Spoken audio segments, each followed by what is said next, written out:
Without further ado, again, really excited to see you all here. My name is Chung Lulei. I'm a senior product marketer from Bitsight. Today, we're having a larger crowd for a very important topic of this year. We're going to talk about 5 TPRM priorities to strengthen your resilience in 2026. Now, before we begin the webinar and introduce the speakers, who I'm very excited about, I want to do the housekeeping part so that you can make the most out of your time today. Couple of things. One question we always get is, would this be recorded? The answer is yes. So after the webinar is done, you'll get an email, through your email, a link to watch this again, and as well as some summary. So rest assured, no need to take notes if that's your thing. You'll get it and after you finish the webinar. You will have this webinar recording available on our bitsight.com website for on demand anytime. So if you want to share it with your team, check it out.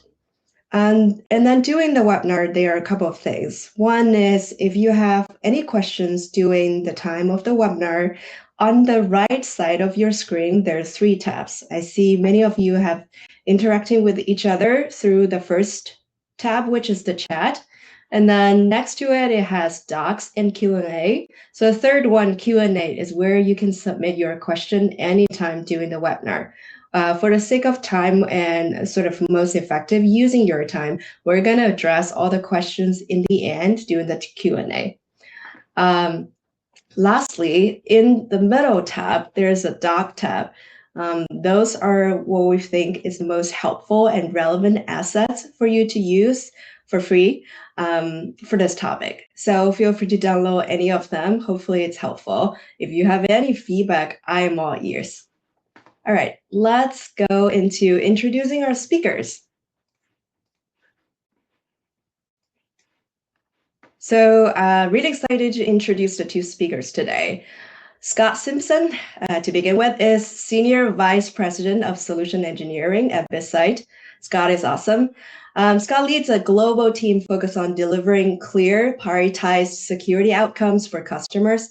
With more than 25 years in cybersecurity, Scott brings deep expertise in cyber risk intelligence, risk quantification, and risk management. Scott holds multiple industry-recognized certifications, including CISM, CISSP, CCCK, and Certified High Trust Practitioner. At Bitsight, Scott is known for his hands-on leadership and the ability to translate complex cyber risk into actionable business decisions, helping organizations strengthen resilience, core topic today, while driving measurable outcomes. And then next we have Nicholas Cusick, goes by Nick, is a customer-focused IT professional at Bitsight, bringing 13 years of experience in professional service and SaaS project management. He specialized in enterprise and third-party risk management, TPRM, again, our core topic today, and attack surface management, helping organizations strengthen visibility and resilience across their digital ecosystem. At Bitsight, Nick is known for his practical, solution-oriented approach, partnering with customers to turn risk insights into measurable security improvements. I think there are some customers that Nick helped with in the audience today. So hi, let's welcome both speakers, Scott and Nick. Please come join me.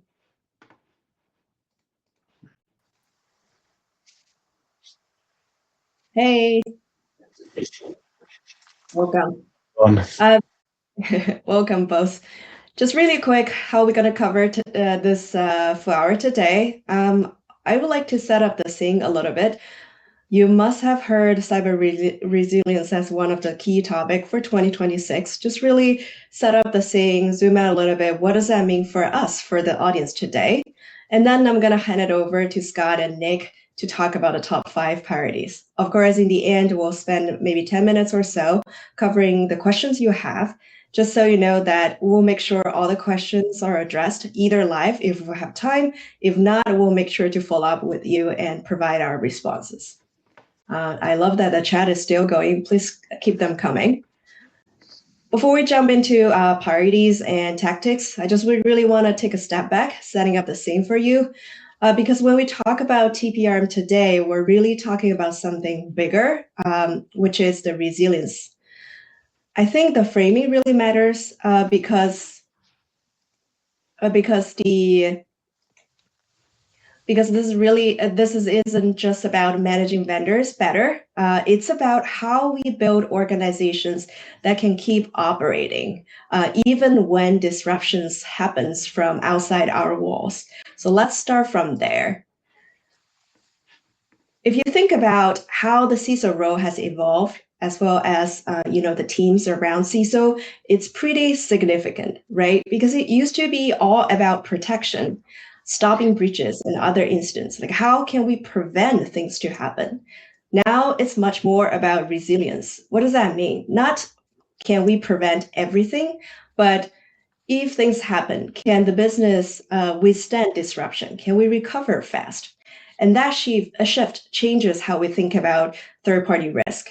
Because in a connected ecosystem, which is where we are today, resilience isn't just about what we control. It's also about how we respond when something outside our controls breaks.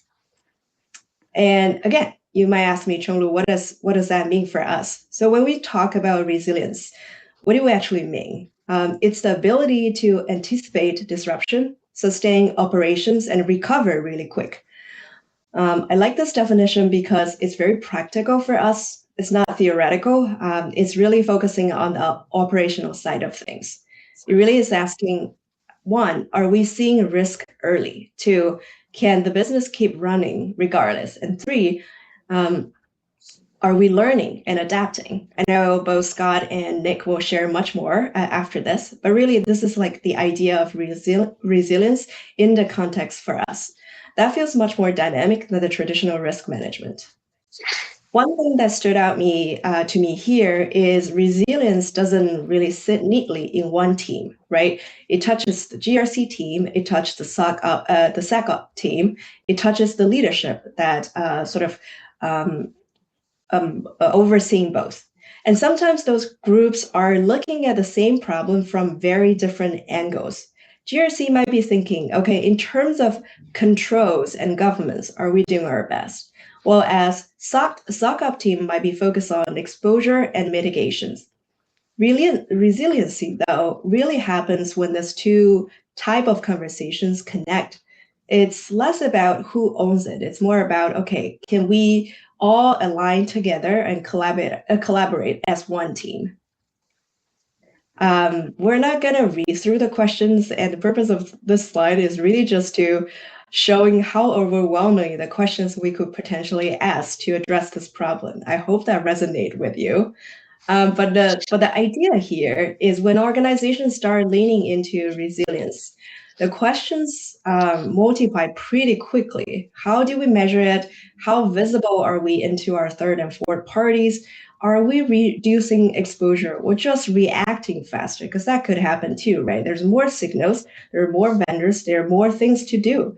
Are we keeping up or are we doing it more smartly? And maybe the one that always resonates with me is how do you prioritize when everything feels so urgent?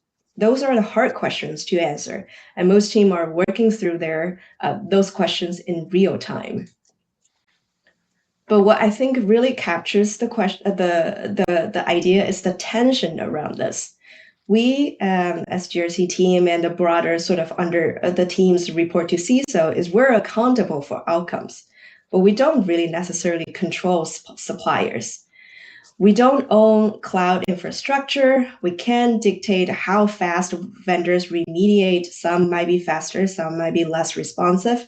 So the challenge really becomes, how do we build resiliency in an environment when control is distributed? That's the heart of modern TPRM. One thing to surface, and you might have seen this data before, this isn't just a security conversation anymore. 78% of CISOs are saying supply chain and third-party dependencies are their biggest resilience challenge in 2026. And that tells me that this has to move beyond compliance. This is about business continuity, which hopefully you're also familiar with. It's about brand reputation, operational stability, and that really raised the bar for how mature TPRM programs need to be. I promise I will finish soon and hand over to the real experts here. If we're honest, many programs still today rely on things like periodic questionnaires, pointing time spreadsheets, steady tiering exercise. And those made sense in a slower moving risk environment, and it has its virtue as well. But today, risk really evolves faster than review cycles. And the question becomes, how do we move from reactive awareness to continuous insights? How do we connect the dots between exposure, threat intelligence, and business impact? That's what the sort of this core topic of today is about. The 5 priorities we are seeing shaping TPRM in 2026. So we talked about resilience conceptually.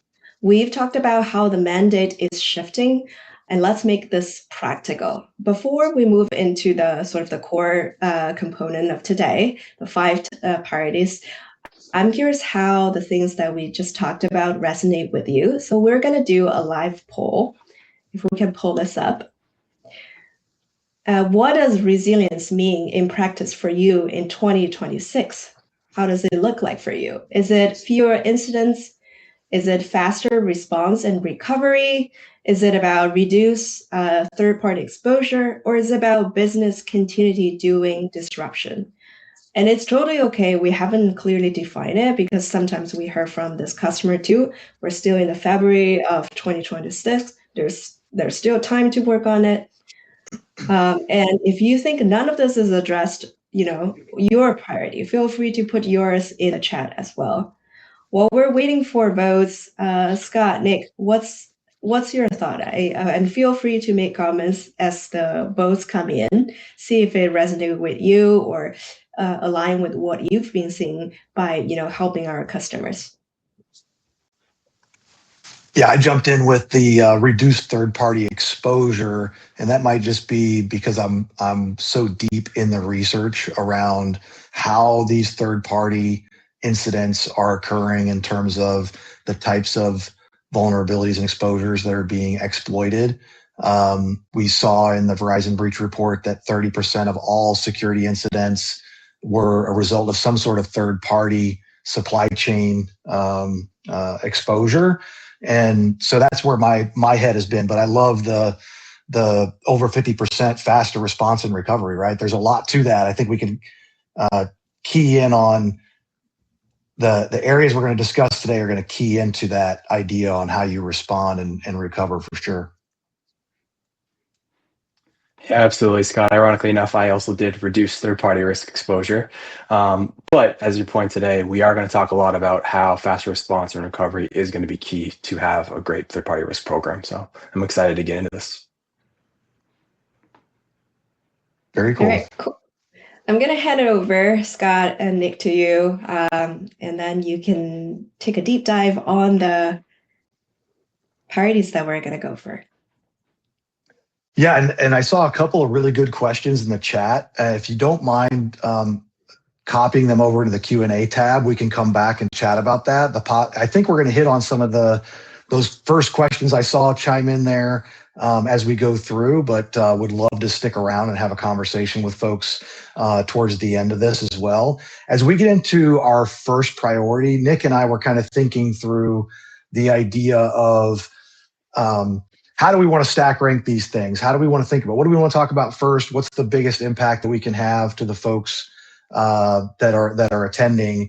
And we really think about the fundamentals and foundation of building strong TPRM programs to begin with, starting with this idea of clear visibility and effective workflows. And why that matters is that you can't manage what you can't see or what you don't understand. So you have to have visibility to start. You think about fast times to recover as an example.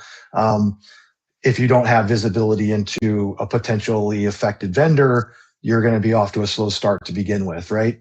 And then prioritization kind of starts with understanding not just that you have a relationship with vendors, but then what the potential impact could be to your business.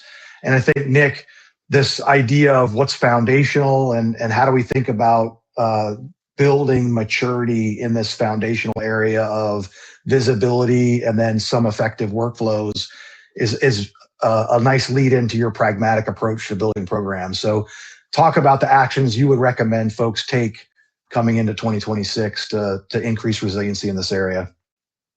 Yeah, absolutely. And I think it all starts with, like you're saying, having that full visibility into your vendor population. So starting those conversations with those teams internally, ensuring that we are capturing all the vendors that you have contracts with. Starting off this year, I'm working with a large retail client of mine. They had about, I want to say upwards of 2,000 legacy vendors that they had not been monitoring. They didn't have a lot of insight on. So right now we're working to plan to bring them on board, start that tiering process. And, it is difficult. You have to work with ideally those business owners, getting that RIQ in place. But once we're able to do so, we're kind of building that process to get that tiering so we can set up those controls across those tiers.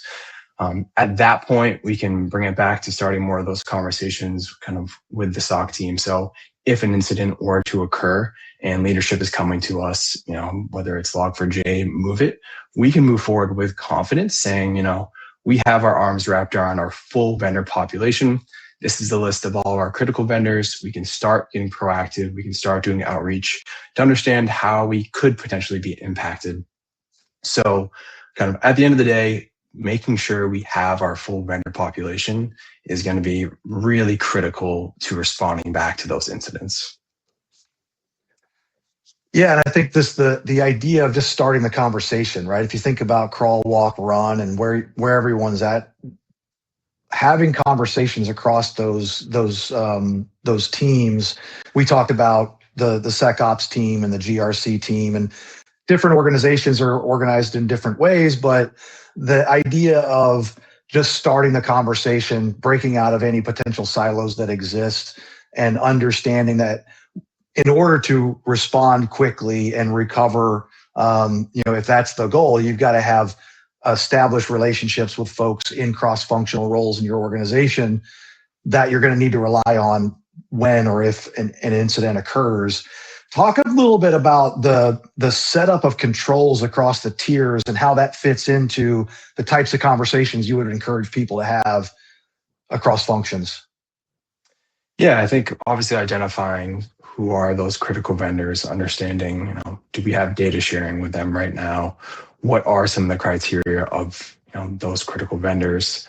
And then being able to kind of break it into kind of the different levels of outreach. If we are getting, alerted that we have some sort of 0-day event, we want to be able to quickly react, leveraging that SOC team, doing that outreach, and then having really the context in place at the end of the day. When we're talking about breaking down the silos, the GRC team, the vendor risk team needs to be able to provide that SOC team the information based off of why they are a critical vendor to be able to react accordingly there. Yeah, and I think about like the Salesforce event that occurred recently with the Drift application, where the response would likely have been to temporarily remove access from Drift to your Salesforce instance, and having the correct kind of workflows in place to implement that sort of a internal takedown is kind of where my mind goes there. But that's really cool. We're going to come back a little bit and hit more on automation of business process and some tiering later on as well. But let's go on to our second priority as we were thinking about stack ranking these, and we'll go from there. Awesome. So priority 2, build and scale AI fluency. Really for this one, what we're thinking about kind of brings back to a conversation that I had last week with one of my customers. They're large in the chemical space. They came to me last year. They went through kind of a change at the end of the year where they had a lot of onboardings and contracts being signed prior to risk assessments being completed. So this was an issue, as you can imagine. Vendors aren't going to be very responsive after a contract is getting signed. They're having issues, getting questionnaires, getting documentation from these vendors. So with that, what they implemented as they kicked off this year was no contracts are going to be signed until a vendor risk assessment is completed. The only issue is, as with a lot of teams in the space, there are resource constraints. They have a team of 2 assessors that are going to be working. I think they were averaging around 40 to 50 assessments a month. Ideally not wanting to slow down the business. But that being said, something needed to happen. These risk assessments were slipping through the cracks. So they came to us and they said, we want to use AI. We need to be able to get more efficient. What are some ways that we can leverage AI to have this team get through these 40, 50 assessments a week? Scott, do you want to offer a couple actions on, where this type of situation they can take? Yeah, so when I think about the building and scaling AI fluency, I start thinking about a couple things. One, nobody's going to hear from any vendor, cyber SaaS vendor in particular, in 2026 when you're not going to hear about AI. Everybody's going to talk about it. We've been leveraging various data science, AI capabilities, and as it relates to large language models and machine learning, and now even natural language processing prior and that sort of thing. And it's now being exposed more and more to end users and to TPRM teams in different forms. And I like to think about it in terms of what bucket do I want to leverage and what's the outcome I'm trying to get. So if I'm leveraging chatbots and open prompts, I'm trying to just be a more efficient either analyst or subject matter expert.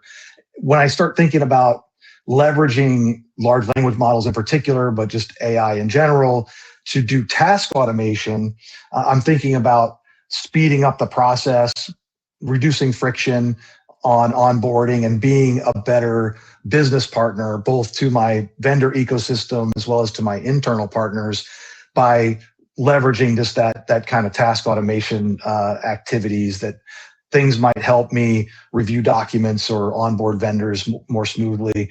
But there's advanced capabilities that you can start getting into depending on the vendors that you're working with, that get into start providing you with more complex solutions that really remove a lot of the manual labor from doing vendor assessments, and elevate the types of work that folks are doing, particularly in the analyst roles, from ticking and tying controls matrices and policy documents and all that sort of thing, to looking for the gaps or having the AI point out gaps, and then actioning on that, or having conversations with the supply chain around what are they doing to address those gaps, and how that might impact the organization, all the way over to the most advanced, which is more this, you hear people talk about agentic AI and MCP servers and that sort of thing, which I don't think that's so much a GRC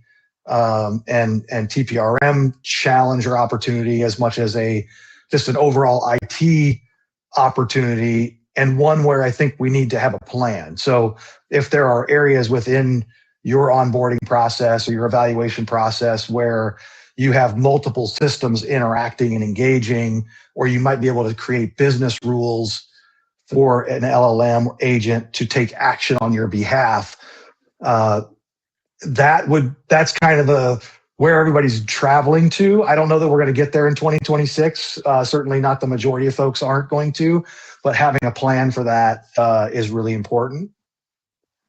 And then just the last thing I wanted to touch on here is, in terms of overall AI fluency, is just recognizing that we all have to adjust and adapt to understanding the risk that our supply chain is bringing to us in terms of how they're using or governing AI.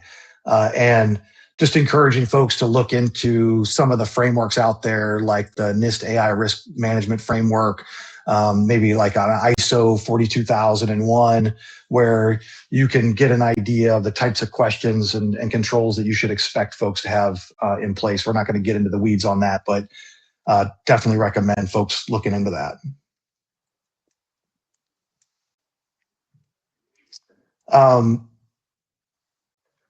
So if we think about, we think about visibility, we're thinking about building process, we're using AI to really think about how we want to become proficient in all of the different types of LLM features in particular. That's going to build resiliency, make us more efficient, be able to shine the light on the most critical risks in a way that is interesting and that we need to adapt to. But I also think there's a more traditional automation and integration play here in terms of building resilience, where we want to think about how are we going to look at the overall ecosystem to help break down those silos from a technical perspective, drive efficiency to reduce that man in the middle go between of, Bitsight or some other system says this about our vendor, and then as an analyst, I got to then take it and email it or walk it over to a desk or something like that, sneaker net in the old days. We got to get away from that, right? And ensure that our cross-functional teammates are aware, they have visibility and the full context for things. And I know you've had some customers that have really advanced their programs by implementing some automation in this area. Love to hear your thoughts and what the outcomes were for them. Yeah, absolutely. So I started at Bitsight about 4 years ago. I was part of the professional services team. And with that, I was working with a large telecommunications company and helping do their assessments with their continuous monitoring program. When we would have some sort of security incidents come across our table for a vendor, they had a lot of robust GRC integrations just built out, so I could quickly create a ticket, provide as much context to the breach that I had, and then at that point send it off to the SOC team and they can start their investigation. And to one of the points I made earlier too, really the key thing here, and I think this is one of the first initial steps that you can take to bridge, kind of that gap, we'll call it, from SOC to TPRM, is having that context available for the SOC team, removing kind of that man in the middle piece. If we can start creating these tickets and enabling them to know exactly, whether it's what risk rating they have, what type of access to data that they have, even ranging from what number of engagements, we have X amount of products with this vendor. All that information is just going to provide them the right context to start remediating, start investigating all this stuff, come up with a mitigation plan way faster than kind of that back and forth that you might typically have. Okay, this vendor had a breach. What are they actually doing for us?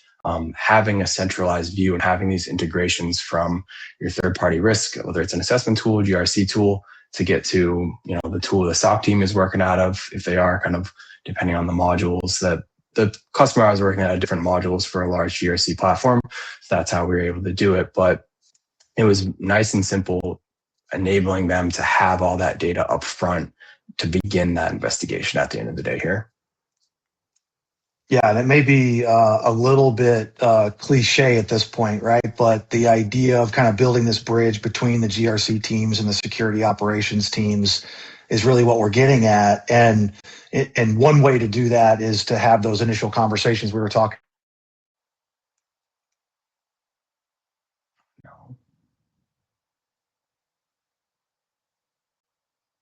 In the tools that they understand and appreciate. Integrations is a great way to do that.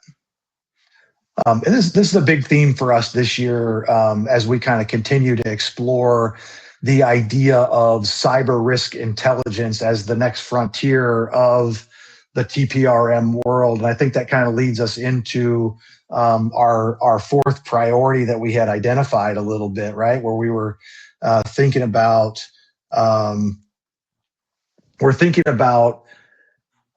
threat intelligence as an enhancement and accelerator to understanding the risk that our supply chain might present. And obviously, Bitsight's made significant investments in this area over the last year, both in terms of acquisition, but also acceleration of third-party intelligence into all of the solutions that we bring to the table. But the why it matters part, I think, is really interesting, which is just that these 30% of all security incidents come from the supply chain. We know those incidents don't start with a vendor risk event. Even we understand that as we look at the ecosystem of suppliers, and we're assigning breach incidents or security incidents, we're doing that in a very conservative way, based on highly validated sources. But having earlier visibility there could be really critical. So that's why we're trying to bring forth the idea of exposure, and also give folks a look into what threat actors are focusing on what industries and things like that. So maybe talk us through the kind of idea around what the actions we should take in the 2026 here. Yeah, absolutely. So first one, kind of building that global awareness of those threats. So being able to look at, what are some of the reportings that we're seeing for those industry trends? What groups and industries are these bad actors targeting, and what areas are they targeting? What are some common entry points that we're picking up on? So the way I like to think about when I talk to my customers, when we look at these industry trends is, if you are doing an assessment on, maybe a supplier, so call it a manufacturing company, if you can look at the trends and identifying, what were some of those common entry points? And when you're looking at maybe something from an outside in perspective, you can leverage that data to say, this is a real world scenario where these bad actors are getting in because you have, deprecated TLS or open ports specifically. And this is something that we want to work with you to remediate on. So getting those insights coming from we'll call it a best practice standpoint to this is how it's actively getting exploited in the wild has been really powerful lately for my clients to have these conversations and have a little bit of teeth behind it, as opposed to saying, it's just best practice. This is what you should be doing, versus, this is actually what is happening real time. Next one that my clients have been talking about. Oh, sorry. Hold on real quick. I just wanted to double click on that for a second. Because I agree with everything that you just said, but I want to put a little bit of a finer point on the difference between the exposure data that's out there in the world and the threat data that's out there. So having that visibility in the supply chain, understanding the vulnerabilities and exposures is huge. And then overlaying, really what I want to think about is like overlaying that threat intelligence on that exposure and vulnerability data from a global industry supplier specific finding perspective, right? Trying to drill down into all the way down to trying to predict where the next incident's going to occur based on the way we think about it is deep and dark web chatter and things like that. So I think there's an opportunity to advance, and that will build some additional resilience, even if you just start with the idea of just keeping an eye on the global threats that are out there. What's the news? What's the latest in the industry? And we didn't have a call to action slide in here, but I would say anyone that's interested in that global awareness can go sign up for a free trial of Bitsight Pulse, which gives you a view into all of the industry news that we're seeing from a deep dark web monitoring perspective, and that's available for anyone, whether they're customers or not. A good example of how this manifests is the MOVEit example, right? And this is exactly what we were just talking about. You were kind of alluding to the exposure piece and the vulnerability piece, and that's what we're talking about with MOVEit, where we had a specific vulnerability that was disclosed. But the question is, could we have known a little bit earlier that that vulnerability was going to be exploited? And the answer is, in a lot of cases, yes, we could have known that, right? Well, I think most people are familiar with the MOVEit vulnerability, but maybe not everybody's familiar with the CLOP ransomware group and how they act and the types of industries that they are focused on exploiting and so forth. Now, in this case, they exploited lots of organizations, but we're tracking these types of threat actors at the detailed level to try and predict whether it's more likely that they're going to exploit a vulnerability like this in manufacturing versus finance versus something else, and giving people insights into that activity. Again, like I say, at the global level, at the industry level, and then all the way down at the findings level, so that the GRC teams can act more quickly. Because at the end of the day, this was a bit of an oversight opportunity. It wasn't that just because you were running MOVEit, you were going to get exploited. It was if you were running a vulnerable instance of MOVEit and you hadn't patched that vulnerability in time. So that's how all these things work together. The threat intelligence, the GRC team putting pressure to make sure that the patching cadence is operating at an effective rate and preventing these types of incidents from occurring. And I do think that there's a way to do that.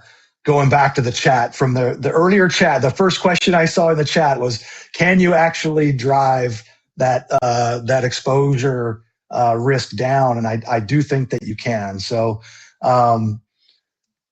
moving forward to the last of our priorities, right? This is the last but not the least by any stretch of the imagination, is this idea of converging those exposure signals that you were talking about, and maybe some of the third-party risk into that third-party risk view, or the exposure and threat information. Maybe we combine those into that third-party risk view, because it is hard to take action without stakeholder alignment. And the way you get that is through clear visibility into the totality of the risk, the most critical risks, the type of threat actors that are out there, and then also taking that stakeholder alignment and turning it into actual mitigation and remediation action when it comes to the protection mechanisms that are outside typically the control of the TPRM teams, right?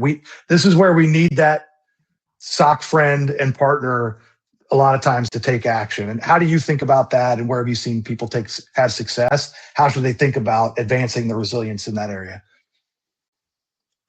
Yeah, I think starting kind of with the actions we have listed here, looking into that fourth and n-party data analysis. Right now, a lot of my clients, what we'll do is we'll have some sort of alert set up. So if there was some sort of breach scenario going on for those fourth parties, we can start investigating and accordingly understanding, were any of my critical vendors, impacted by this, some of my tier ones that we may be able to want to be reaching out and just kind of asking some questions on, and to kind of even break that down, any type of, sole source vendors, the type of vendor that if they were to go down, operations would be going down right along with it. Those are the type of kind of niche vendors, we'll call it, or crown jewel, some of my clients say, that we want to be focusing on in kind of these types of scenarios, so we can know right away who we want to start with a nice, hopefully not too long of a list there. Next, go ahead. Yeah. No, you're good. Well, so I was just going to say, so if we just double click on the maturity piece there, right? What I see when I talk to customers is they fit into one of maybe 2 or 3 different buckets, where they have essentially no plan and maybe no tiers, or they have tiers, but they still don't have a control and response plan, or they have a critical and everything else strategy, where it's like, if it's a critical vendor, if it's a crown jewel, then we have the stakeholder alignment and we can take action, but everybody else is just a hope and pray strategy, for lack of a better term. And then the last bucket, the most mature bucket, is typically, hey, for that critical tier, we've got really stringent. For the next tier down, we've got a couple controls, and then maybe it's down to the low risk, low impact vendors where they don't have anything. Where do you see most people at? We do a lot of peer benchmarking and industry benchmarking and things like that, but just from your own just anecdotal gut, like across the customer bases that you interact with, how are folks kind of on that scale of maturity? Yeah, I would say kind of to your first point, this is our critical bucket, and then there's everybody else. They absolutely know that they need to get maybe a little bit more mature and more in depth. But the reality is that's just where they are right now with their program. I'm kind of constantly trying to just meet my clients where they're at with their program, and as they kind of slowly mature, and working with them now up to 3 years now, we have been able to get, take the next step, especially as, internally our products are maturing and adjusting, we're offering more value. They're able to kind of keep right up with that value. And looking at things, in our next step, looking at more of that third-party risk exposure.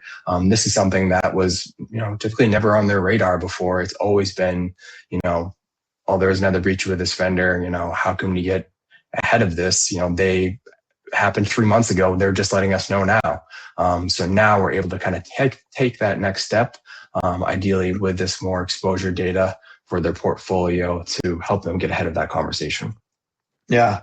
And the mitigation response matrix idea is really interesting. We had a point earlier, I'm not sure if we mentioned it, around doing some sort of a tabletop exercise as well to help build those relationships with your cross-functional friends and things. And just any sort of getting started there, it feels like, is going to advance a lot of folks, but trying to get into that bucket of, we have a plan, we have a response matrix, we have stakeholder alignment, and when something does happen, the folks that are involved know that they need to take action. And then the last piece is just, how do you communicate this stuff in a way that matters? We have so much information in our portal. The one thing that I thought was interesting, I'm always thinking about, like, which visuals do I need to extract in order to communicate with the stakeholders what is most important. And this visual around the tiering and then the relative security performance within each tier, to me, really can help drive that conversation. But you have more experience here than me. How do you take this and turn it into a communication to a stakeholder that helps drive that stakeholder alignment and then the hammer for the response matrix? Yeah, I mean, I would say kind of context is going to be key here, like I was talking about too. When we're looking at these different tiers, the high, the mediums, being able to provide the use cases that the vendor is providing us, and understanding, if they were to go down, they are, whether it's like a sole source supplier or something like that, like the back end, the business is going to lose money. As far as they're down, like, that's going to be the issue for us. So we need to just kind of drive home, whether it's how critical they are, what type of data classification that they have as well. And that typically helps having that conversation and coming up with really just kind of a plan moving forward, whether it is a distribution list that we're sending an email off to when something does come across here, and being able to, again, provide as much information as we can to allow them to act and mitigate accordingly, come up with that plan is going to be really important for that. Awesome. So if we think about these 5 priorities, right? We're talking about this idea of building resilience. We're thinking about what, and I think we kind of stack rank these. It was a combination of a stack rank and what was the most logical order to put them in, but they were kind of stack ranked, right? We've got to build maturity in all of these areas in order to ultimately build a resilient program. And so I think for the two of us, we won't speak for all of Bitsight or all of the TPRM world, but for the two of us, the number one thing is really getting that visibility and then having those initial conversations, starting to define some workflows. Then the idea of operationalizing and building AI fluency to drive a more efficient and potentially effective program.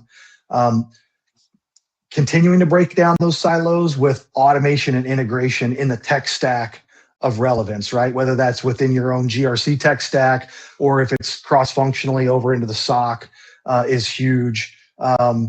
Shifting left with kind of this proactive threat detection where we're not waiting for a notification from a vendor or even a confirmed breach. We're starting to read the signals from a global threat perspective, an industry level, a vendor level, or a specific finding level to help guide our next actions and maybe even activate some workflows like a vulnerability detection response workflow or something along those lines when we see something critical that is also likely to be exploited in that particular industry that vendor's a part of.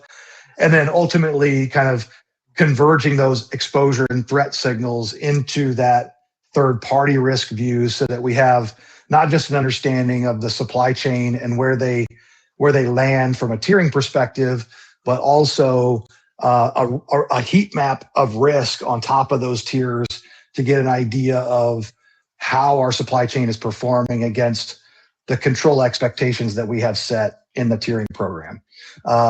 Anything else that you would add there? I'm just trying to, I'm trying to dunk it and hang on the rim for everybody so they kind of understand that we're trying to drive this stuff home here.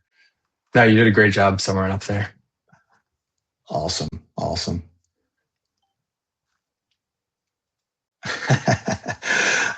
Okay.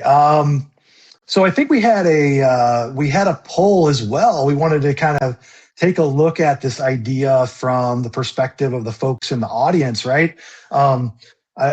We don't have other here, so unfortunately you can't put other, but you can put other in the chat. Of these 5 areas that we talked about today, would love to kind of get a sense from you all on where you think you can get the best bang for your buck or where your focus might be. You can help influence us here too, because the first poll around speed to response and recovery is key, right? And it kind of fits in with this threat and exposure conversation that we're talking about, where the earlier we can get it signals that there may be an incident for a supplier, we can start to take action on it. But I love this idea of automating and integrating in the tech stack as well. A lot of room for maturity there. Just across our customer base, the research would show that I would say it's less than 10% of our customers. That might not be a completely accurate stat, but it's in the right ballpark, that are leveraging our bidirectional integrations to communicate with GRC ticketing systems. It's more common across the threat intelligence platform than it is the third party pieces. And welcome back. Hey, that was awesome. I really appreciate it. I think we have about 10 minutes. Why don't we take some questions?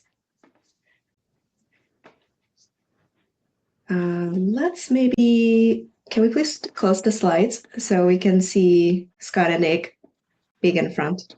Awesome.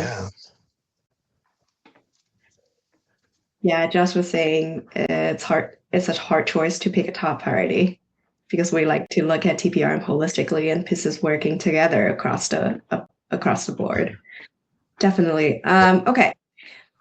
This is from Katarina. For organizations where GRC and SOC operate separately, which is pretty common in real world cases, what do you think will be like a realistic, practical first step to have that conversation to align ownership without, revamping the entire org?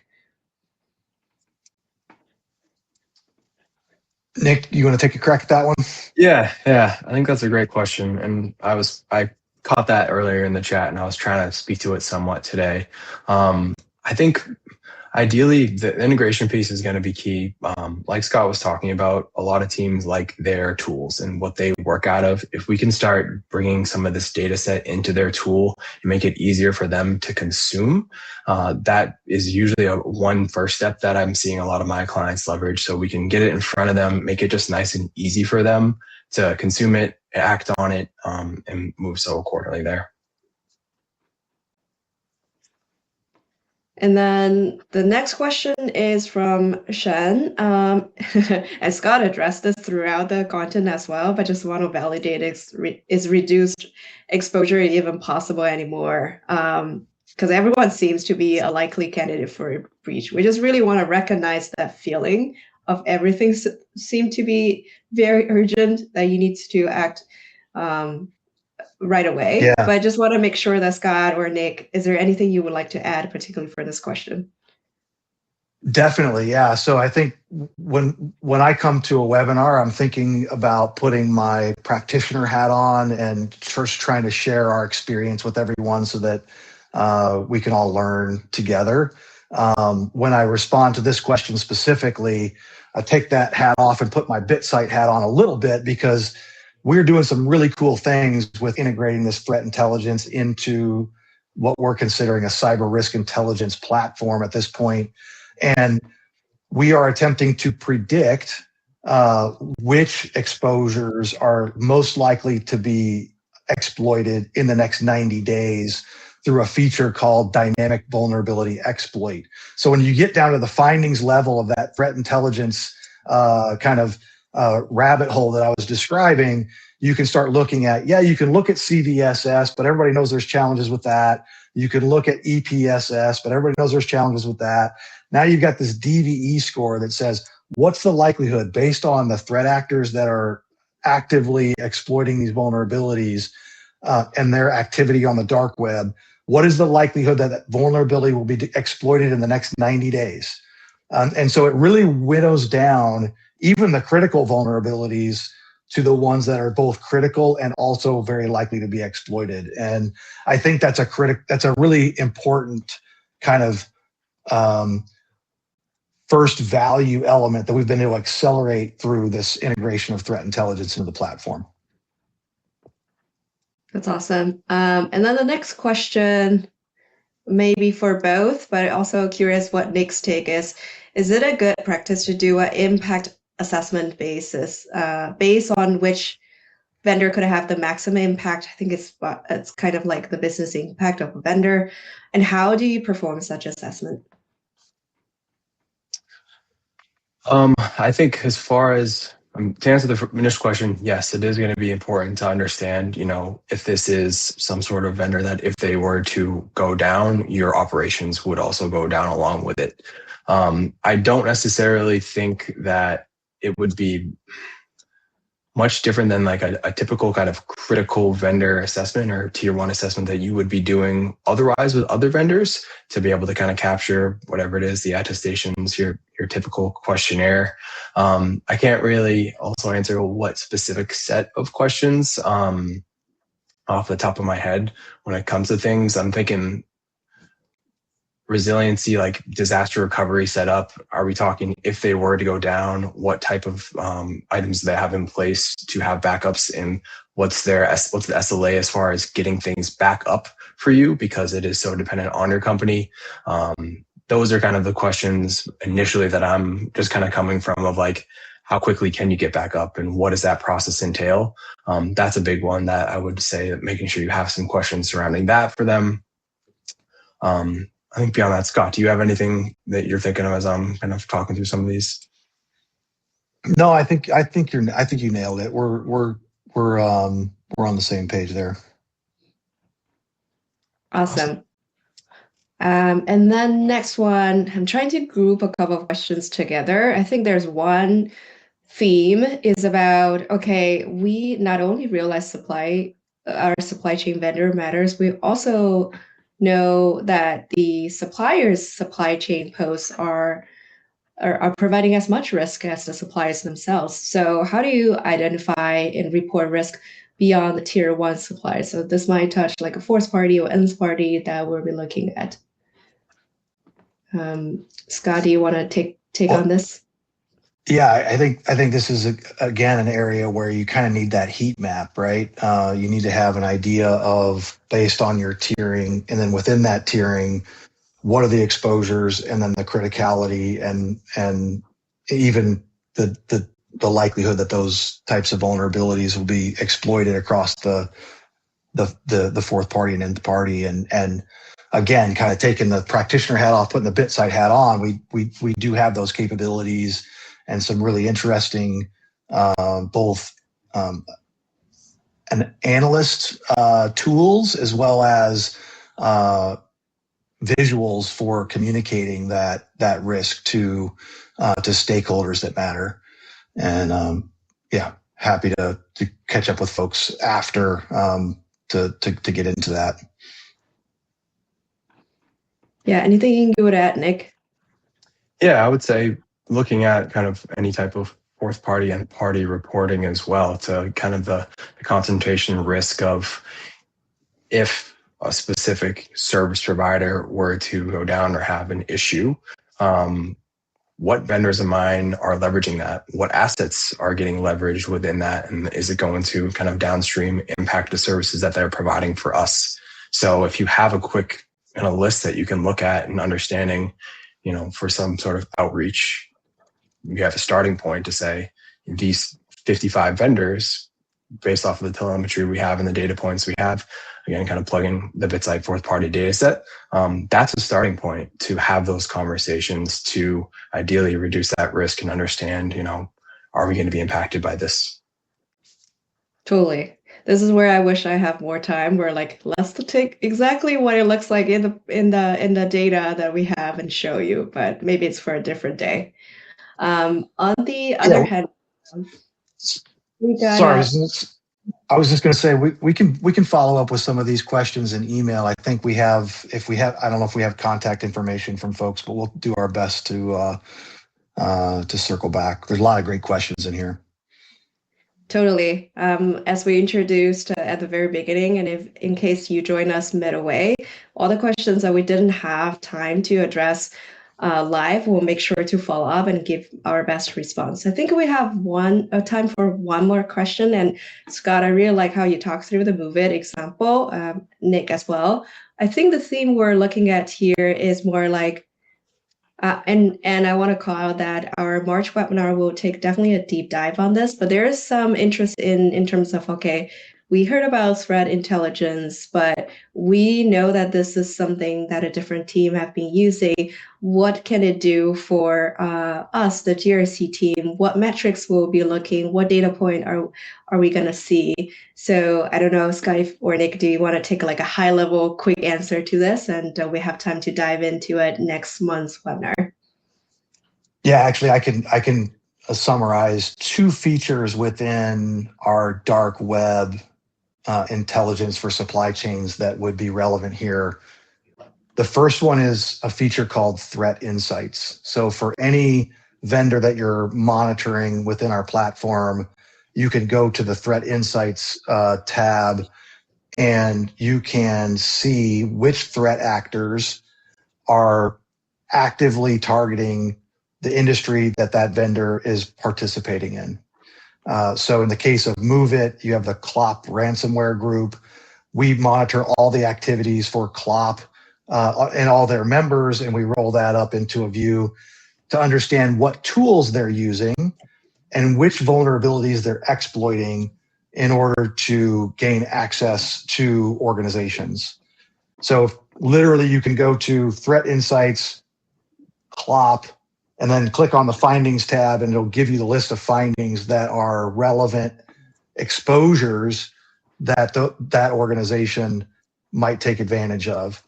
And then just to double down on the DVE, the next thing would be to look at the dynamic vulnerability exploits score against the vulnerabilities that are out there to predict that next activity that could potentially come your way. So those will be the ones that I would lean into. There are other features. We're accelerating the integration of threat intelligence across the entire platform to kind of enhance the ability to respond to these things and predict these things. So we're really excited about that. That's awesome. Yeah. We're out of time. We just really want to give a sort of, in my mind, a round of applause for Scott and Nick. Thank you so much. And hopefully you find valuable for this webinar. Again, for next webinar in March, we'll take a deep dive on, how for third-party and GRC team threat intelligence can really make it valuable for you. So hope to see you then. Thanks for joining us, and we'll see you soon. Thanks, everybody. Thanks all. Take care.